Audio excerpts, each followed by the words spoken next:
Shabbat Shalom, senhoras e senhores.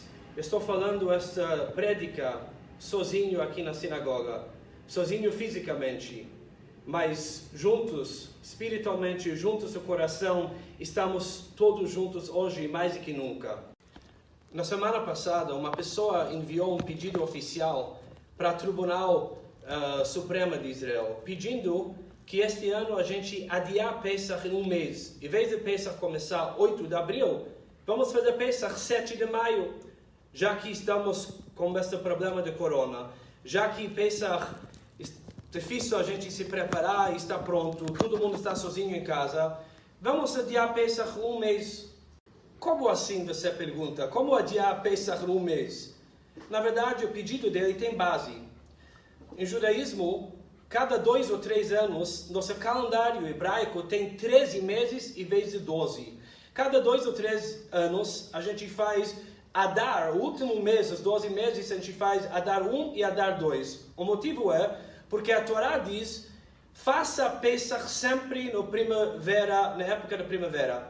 Já que Pesach tem que ser na época da primavera, cada 2, 3 anos, a gente acrescenta um mês para ajustar o calendário hebraico, o calendário lunar, com o calendário solar. Então, uma pergunta, o pedido dessa pessoa era simples. Já que estamos em situação de emergência, vamos aumentar mais um mês e adiar Pesach um mês, seria fácil para todo mundo. O Supremo Tribunal respondeu que não está mais ao nosso alcance. Maimônides explica, e a lei judaica fala que hoje nós não temos mais essa autorização. Mas a ideia é interessante.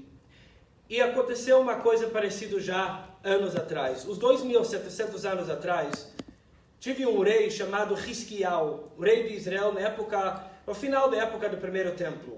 Quando ele virou rei, ele, primeira coisa, limpou Israel de idolatria e impureza. Naquela época, Israel, o povo de Israel estava muito afastado do judaísmo, tinha muita idolatria em Israel, e o rei Hisquiau, quando ele entrou, limpou Israel e tirou toda a idolatria. Mas, aquele ano era muito perto de Pesach, e não tinha tempo para todo o povo de Israel se purificar, para estar pronto para Pesach. Então, o que ele fez? Adiou Pesach para mais um mês. Acrescentou um 13º mês, e aquele ano deu mais um mês para o povo se preparou, e realmente o povo chegou e celebrou Pesach com alegria. O Talmud nos conta que foi um grande erro, porque ele também, pelas circunstâncias daquele ano, ele não tinha essa autoridade. Não vamos entrar agora nos detalhes de legislação, mas foi erro. Diz o Talmud que o rei Hisquiau fez uma outra coisa que não foi erro e foi aplaudido pelos sábios, pelo Supremo Tribunal. Ele quebrou, ele destruiu o Nechash HaNechoshet, o serpente de cobre. Vocês sabem que tem o símbolo de medicina, aquela serpente em volta de um bastão. De onde veio este símbolo? A origem é da nossa Torá. A Torá conta que teve uma epidemia, uma praga no deserto. E Deus mandou cobras venenosas e eles morderam os judeus e muitos judeus morreram. Quando o povo pediu perdão para Deus, Deus mandou Moshe, faça um Nechash Nechoshet, um serpente de cobre, pendura.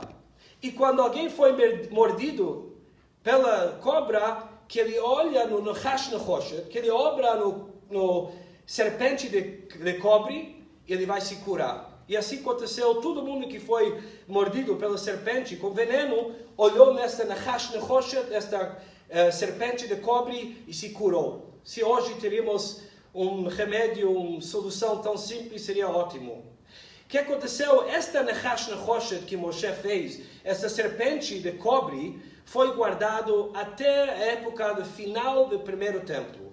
E Hisquiau, o rei, parte da limpeza dele, de idolatria em Israel, ele pegou essa serpente de cobre e destruiu. Por que ele destruiu? Dizem nossos sábios que naquela época o povo se enganou que esta serpente de cobre tem poderes, que quem olha para ele fica curado. Mas não é verdade. A cura não vem de serpente de cobre, a cura vem de Deus. Então, Hisquiau destruiu, ele falou, olha, se você quer cura, olha para cima, mas olha para Deus, não para uma cobre. Dizem nossos sábios, assim como doença vem de Deus, cura vem de Deus. E apesar que Deus manda a gente seguir tudo o que os médicos falam e seguir as leis de medicina, mas nós temos que reconhecer que os doentes, assim como as curas, vêm de Deus. E por isso não adianta acreditar apenas no serpente de cobre, acreditar apenas na medicina, tem que olhar para cima e reconhecer que o remédio também vem de Deus. Então, infelizmente ou felizmente, este ano o Pesach vai ocorrer na data que temos no calendário, 8 de abril. Mas sendo este ano na quarentena, podemos talvez fazer deste Pesach o melhor Pesach. Em contrário, cada família vai estar sozinho com sua família em casa. É a oportunidade da gente desligar todos os aparelhos eletrônicos por 3 dias.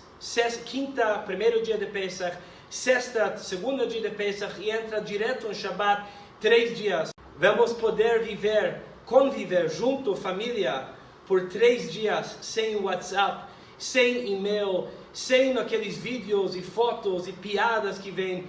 3 dias fantásticos. Vamos aproveitar, talvez isso que Deus quer nos dar este ano.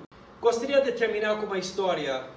Uns 25 anos atrás, eu passei as grandes festas na Alasca. Fui ajudar o Beit Chabad da Alasca.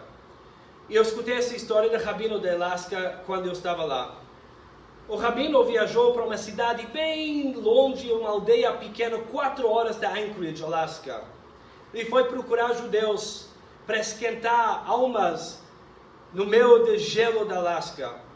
Ele encontrou um grupo de jovens e ele perguntou para eles: vocês conhecem um judeu nessa cidade?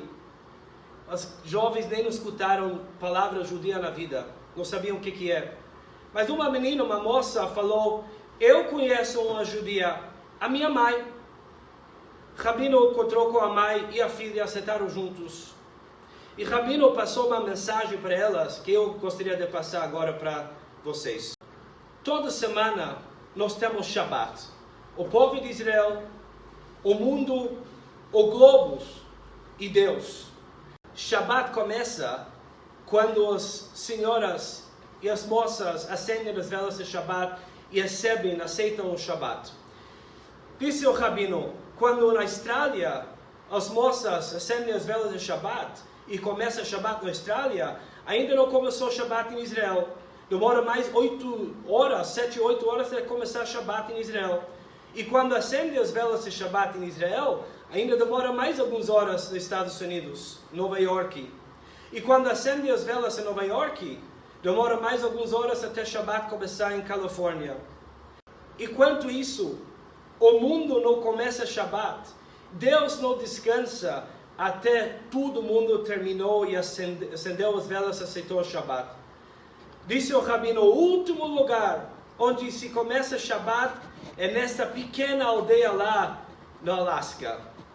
E todo Shabbat, toda sexta-feira, as mulheres da Austrália, de Israel e Europa, de Nova York, Canadá, do West Coast, Califórnia, todo mundo, todo o globo, espera até uma menina judia no final da Alasca acende suas velas de Shabbat. Aí o mundo começou Shabbat. Este Shabbat, quando todos nós estamos em casa, lembra, o mundo inteiro, o povo de Israel, a humanidade, o globos e Deus, espera até uma moça, uma mulher, acende a sua vela de Shabbat e assim traz Shabbat para toda a humanidade. Então, esse Shabbat, mais um Shabbat que estamos todos juntos na quarentena. Vamos aproveitar e vamos fazer Shabbat o mundo inteiro. Senhoras e moças, acendem as velas de Shabbat na hora certa, 5h50, 17h50 aqui em São Paulo. E assim, o mundo vai receber Shabbat. O mundo está esperando para a sua vela. Shabbat Shalom. Quero também lembrar vocês que amanhã à noite, sábado à noite, depois do Shabbat, às 7h30 da noite, vamos fazer uma Havdalah ao vivo, live no Instagram e no Facebook. Para muitos, talvez vai ser a primeira vez fazer Havdalah. É uma grande oportunidade para aprender como fazer Havdalah, prepara um copo de vinho, 2 velas, ou aquela vela de Havdalah, e prepara Bissamim. E juntos vamos falar Havdalah. Cada um na sua casa, cada um vai falar Havdalah mesmo. Vai ser uma grande oportunidade. Shabbat Shalom para todo mundo.